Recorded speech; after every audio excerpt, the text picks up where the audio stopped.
میرے نبی کے کان میں ایک آہ کی صدا آئی، میرے نبی کے نبوت والے قدم وہیں ٹھہر گئے۔ قاری عرفان صاحب توجہ فرمائیں، اور ارباب منبر سبھی سے دعاؤں کا طالب ہوں۔ میرے نبی کے قدم ٹھہر گئے، سرکار نے غور فرمایا آواز کدھر سے آ رہی ہے۔ سرکار کچھ قدم آگے بڑھے، موڑ موڑا، ایک دروازہ نظر آیا۔ آقا کریم جب اس کے قریب ہوئے نا تو اس کم دروازے کے اندر سے کسی کی آہ کی صدا رہی تھی، کسی کی آہ کی صدا رہی تھی۔ میرے نبی قریب گئے، دروازے پہ دستک دی، آواز آئی کون؟ کہا دروازہ کھول۔ جیسی اتنا میرے نبی نے کہا، اندر سے آواز آئی آنے والے دروازہ کھلا ہے اندر آ جا۔ میرے نبی نے نبوت والے ہاتھوں سے یوں دروازہ کھولا، جیسی دروازہ کھلا کیا دیکھتے ہیں؟ ایک غلام ہے، ناک موٹی ہے، دانت بڑے بڑے ہیں، ہونٹ بھی موٹے ہیں، رنگت کالی ہے، آنکھ میں آنسو ہے، ہاتھ میں چکی کا گھمانے والا وہ سسٹم پکڑے ہوئے ہیں، اور آنکھ سے آنسو بہ رہے ہیں، زبان سے صدائیں نکل رہی ہیں۔ میرے نبی قریب گئے، جا کے پاس بیٹھے، فرماتے ہیں تیرے رونے کی وجہ کیا ہے؟ اس نے کہا تھا اے مہربان بتا تو سہی، آج تک مکے میں کسی نے کسی کا حال نہیں پوچھا ہے، مگر اتنا بتا تو کون ہے، کہاں کا رہنے والا ہے؟ مکے میں کسی کو کسی کی فکر نہیں رہتی ہے، لیکن تجھے میری فکر ہوئی، بتا تیرا نام کیا ہے؟ میرے نبی فرماتے ہیں نام نہ پوچھ، بتا تجھے کیا پریشانی ہے؟ اس نے کہا تھا آنے والے میرے سر میں درد ہے، میں امیہ کا غلام ہوں، اس نے مجھے یہ ناج پیسنے کے لیے دیا ہے، بخار کی شدت ہے، تکلیف اتنی ہے کہ چکی چلاتا ہوں تو درد بڑھ جاتا ہے، اور اگر نہیں پیستا ہوں تو مجھے یہ خیال آتا ہے کہ اگر آٹا تیار نہ ہوا میرا مالک مجھے مارے گا۔ اتنا سننا تھا، نبوت والے ہونٹوں پہ تبسم آ جاتا ہے۔ میرے نبی مسکرائے، اللہ اکبر، پھر کیا تھا؟ یوں مسکرائے جان سی کلیوں میں پڑ گئی، یوں لب کشا ہوئے کہ گلستان بنا دیا۔ میرے سرکار مسکرائے ہیں، اور مسکرانے کے بعد اپنی میرے نبی نے مزمل والی چادر یوں کاندھے سے اتاری، اتارنے کے بعد آپ نے آگے بڑھائی، اور بڑھانے کے بعد کہا تھا پہلے اپنا نام بتا، تیرا نام کیا ہے؟ حضرت عزیزان ملت اسلامیہ جیسی میرے نبی نے کہا تیرا نام کیا ہے؟ اللہ اکبر، رونے والے نے کہا تھا مہربان مجھے بلال کہا جاتا ہے، میرا نام بلال ہے۔ میرے نبی نے مزمل والی چادر عطا کی، فرمایا بلال لو اس چادر کو اپنے سر کے نیچے لگا لو، آرام فرما لو۔ اس نے کہا تھا مہربان اگر میں آرام کروں گا تو میرا آٹا کون پیسے گا؟ جیسے اتنی بات کہی ہے، میرے نبی آگے بڑھے ہیں، کہتے ہیں بلال آرام تو کر لے، تیری چکی آج میں چلانے آ گیا ہوں۔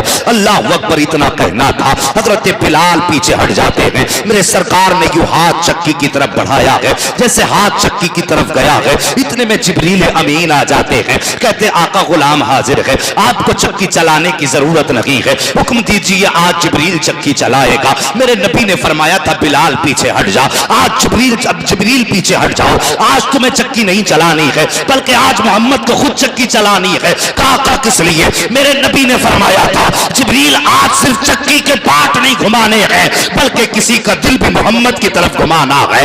اتنا کہا تھا، میرے نبی نے چکی چلائی ہے، آٹا تیار ہو گیا، فرماتے بلال آرام کرو۔ آقا کریم جاتے جاتے ارشاد فرما رہے ہیں اے بلال پریشان نہ ہونا، میں کل پھر آؤں گا، اور آنے کے بعد کل آ کر کے تیرا آٹا تیار کر دوں گا۔ دوسرا دن آیا ہے، پھر میرے نبی آئے ہیں۔ اللہ اکبر، صاحب کسی کے کام آ جایا کرو، کسی کی بگڑے وقت میں اس کا ہاتھ تھام لیا کرو، تمہیں تو پتہ ہی نہیں ہے کہ جنت کیسے ملا کرتی ہے۔ میرے نبی نے فرمایا ہے جب کوئی کسی کے مصیبت میں کام آتا ہے تو یہاں مصیبت زدہ مسکراتا ہے، اور در گنبد خضرا میں مدینے والا مصطفیٰ مسکراتے ہیں۔ نعرہ تکبیر، نعرہ رسالت، علماء اہل سنت، مسلک اعلی حضرت مفتی حماد میاں صاحب قبلہ، سرزمین قاضی پورہ، جلسہ ایصال ثواب، نعرہ تکبیر، واہ سبحان اللہ۔ جب تک بکے نہ تھے تو کوئی پوچھتا نہ تھا، تم نے خرید کر ہمیں انمول کر دیا۔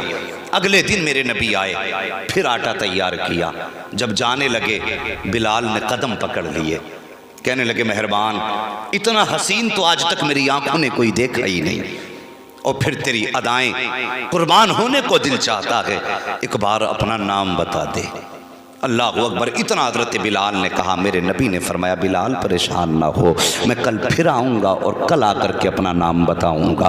اگلے دن میرے نبی پھر آئے ہیں، پھر بلال کا آٹا تیار کیا ہے۔ پھر جب جانے لگے بلال نے کہا مہربان وعدہ کیا تھا نام تو بتاؤ، اور میرے نبی فرماتے ہیں بلال انا محمد الرسول اللہ، مجھے محمد الرسول اللہ کہا جاتا ہے۔ جیسے اتنا کہا تھا حضرت بلال نے سنا، سننے کے بعد آگے بڑھے، قدم پکڑے، کہنے لگے مہربان صرف چکی نہ چلا کے جا، بلال کو بھی اپنا غلام بنا کے چلا جا۔ میرے نبی نے حضرت بلال کو کلمہ پڑھایا۔ آقا فرماتے ہیں بلال ابھی اپنے ایمان کا اعلان مت کر دینا، مکے کے لوگ ظالم ہیں، بڑا ظلم کریں گے۔ اللہ اکبر، اتنی بات میرے نبی نے حضرت بلال سے فرمائی ہے۔ لیکن عشق وہ ہوتا ہے جو سر چڑھ کے بولا کرتا ہے۔ اور پھر میرے نبی کے عشق کی کہانی سچ تو یہ ہے کہ زلف دیکھی ہے، کہ نظروں میں گھٹا دیکھی ہے۔ ارے لٹ گیا جس نے محمد کی ادا دیکھی ہے، جو مصطفیٰ کو ایک بار دیکھ لیتا تھا بس پھر وہ دیوانہ ہو جاتا تھا۔ میرے نبی فرماتے ہیں بلال اعلان مت کر دینا، لیکن عشق تھا نبی کا کہاں تک دباتے۔ اللہ اکبر، اونٹ چرا رہے ہیں، چراتے چراتے بکریاں بھی چرائی ہیں، آپ جنگل میں کام کرتے ہیں، زبان پہ نبی نبی کی صدائیں آ رہی ہیں، حسمت کی صدائیں ہیں، اللہ اللہ کے نعرے زبان پر گئے۔ امیہ نے آ کے حضرت بلال کا گریبان پکڑ کے کہا تھا او بلال تو نے کس کا نام لیا ہے؟ جیسی امیہ نے اتنا کہا ہے، حضرت بلال کہتے ہیں میں تجھے کیا بتاؤں، میں اپنے محبوب کا نام لیتا ہوں۔ کب محبوب کون ہے؟ کب میرے محبوب کا نام محمد رسول اللہ ہے۔ اتنا سننا تھا، امیہ نے کہا تھا میں تیرے ٹکڑے کر دوں گا، تیری جان لے لوں گا۔ حضرت بلال نے کہا تھا او ظالم تو چاہے جو چاہے سلوک کر لے، تو جان لے سکتا ہے، خون نکال سکتا ہے بدن کا، لیکن دل سے مصطفیٰ کا نام نہیں نکال سکتا ہے۔ کب میں تیرا آقا ہوں، تو میرا نوکر ہے، مانتا کیوں نہیں؟ تب بلال نے بڑا پیارا جواب دیا تھا اور کہا تھا سن امیہ، تیری حکومت بلال کے بدن پہ چلتی ہے اور نبی کی حکومت بلال کے دل پہ چلا کر۔ واہ واہ واہ واہ واہ واہ، سبحان اللہ سبحان اللہ سبحان اللہ، ماشاء اللہ ماشاء اللہ۔ اور اعلیٰ حضرت بولے اے عشق تیرے صدقے جلنے سے چھٹے سستے، جو آگ بجھا دے گی وہ آگ لگائی ہے۔ جل بھی اٹھ، دم گھٹنے لگا ظالم کیا دھونی رمائی ہے، دم گھٹنے لگا ظالم کیا دھونی رمائی ہے۔ صاحب حضرت بلال، اب پھر کون سا ظلم حضرت بلال پہ نہ ہوا؟ نبی کے عشق کی کتنی بڑی قیمت چکائی ہے حضرت بلال نے۔ ہم اپنی قسمت کو دیکھیں، اللہ اکبر، ہم پیدا ہوئے کان میں آ کر کے امام نے اذان پڑھ دی، ہو گئے مسلمان، ٹوپی اوڑی گوشت کھانے لگے، بن گئے مسلمان۔ نہ تو ہمارا دین پہ کچھ لگا ہے، نہ ہم نے نبی کے عشق کے بدلے میں پتھر کھائے ہیں، نہ ہم نے نبی کے عشق کے بدلے میں کوڑے کھائے ہیں، نہ ہمیں تپتی ہوئی آگ پر لٹایا گیا ہے۔ تو ہمیں معلوم ہی کیا ہو عشق مصطفیٰ کی مستی کیا ہوتی ہے۔ حضرت بلال سے کوئی جا کر کے پوچھے بتا عشق مصطفیٰ کی مستی کیا ہے؟ اللہ اکبر، حضرت بلال کو تپتے ہوئے کوئلوں پہ لٹایا جاتا، آپ کی کھال جلتی، چربی پگھل کے کوئلوں پہ گرتی، وہ بجھ جایا کرتے تھے چربی سے، پھر حضرت بلال کے زخموں پہ نمک مرچ ڈالا جاتا تھا۔ اللہ اکبر، یہ ظلم حضرت بلال پہ ہو رہے ہیں۔ ایک دن امیہ نے کہا کہ بلال محبوب کا نام نہیں چھوڑے گا، کہا نہیں چھوڑوں گا۔ اس نے حضرت بلال کا ہاتھ پہ ہاتھ رکھا اور اپنے تخت کے پائے کے نیچے رکھے دونوں ہاتھ، اور اس کے بعد اس تخت پہ لیٹ گیا۔ اللہ اکبر، آپ کے ہاتھ پھٹے، خون بہنے لگا ہاتھوں سے، یہ آرام کی نیند سو گیا۔ صبح کو اٹھ کے اس نے بلال کا چہرہ دیکھا، مگر دیکھ کر کے حیرت میں تھا، بلال کے چہرے پہ درد کا احساس نہ تھا، نہ آنکھ میں آنسو تھے۔ کہا بلال ذرا اتنا بتا دے رات پر تیری کیسی گزری ہے؟ حضرت بلال مسکرانے لگ جاتے ہیں۔ امیہ کہتا ہے بلال اب بھی مسکرا رہا ہے۔ کہا ہاں، کا پھر مسکرانے کی وجہ کیا ہے؟ کیا تجھے ہاتھوں میں تکلیف محسوس نہیں ہوئی؟ کیا تیرے ہاتھوں کے زخموں میں درد کا احساس نہیں ہوا؟ حضرت بلال کہتے ہیں نادان، تو نے میرے محبوب کو جانا نہیں ہے، میرے محبوب کو پہچانا نہیں ہے۔ جیسے تو نے اپنے تخت کے نیچے میرے دونوں ہاتھوں کو رکھا تھا، میں نے آنکھیں بند کر کے اپنے محبوب کو صدا دی تھی۔ بلال کہتے ہیں ادھر آنکھیں بند ہوئی ہے، ادھر سامنے مصطفیٰ کا جلوہ موجود تھا۔ وہ کہتے امیہ تجھے کیا پتا، جیسے مصطفیٰ کا جلوہ نگاہوں کے سامنے آیا ہے، امیہ تیرے دکھ مٹ گئے تھے، مصطفیٰ کے عشق کی مستی میں بلال کھو گیا تھا۔ صبح ہو گئی تھی لیکن جلوہ نظروں میں تھا، تبھی تو اعلیٰ حضرت نے کہا ہے جب آ گئی ہے جوش رحمت پہ ان کی آنکھیں چلتے بجھا دیے گئے، روتے ہنسا دیے۔ نعرہ تکبیر، نعرہ رسالت، علماء اہل سنت، مسلک اعلیٰ حضرت، مسلک اعلیٰ حضرت مفتی حماد میاں صاحب قبلہ، سرزمین قاضی پورہ،